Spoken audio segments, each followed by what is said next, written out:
আমার জন্মের পর থেকেই পড়ে আসতেছি বাংলাদেশ নাকি 1971 সালে 9 মাস মহান যুদ্ধের মাধ্যমে স্বাধীন হয়েছে।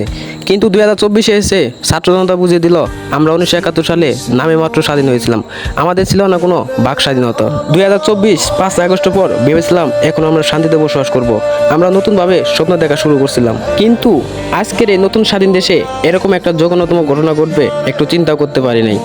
এই নতুন স্বাধীন দেশে টাকা ছাড়াও ভাত পাওয়া যায়, কিন্তু টাকার বদল দিতে হয় একটি তাজা প্রাণ।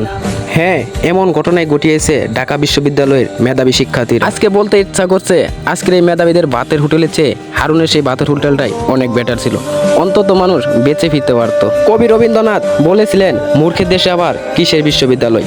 এতদিন সেই কথাটার চরম প্রতিবাদ করে এসেছি, কারণ ভেবেছিলাম রবীন্দ্রনাথ আমাদের ভালো চায় না, কিন্তু আজকের এই দিনে এসে বুঝতে পারলাম রবীন্দ্রনাথের কথাটাই সত্য। কৃষ্ণ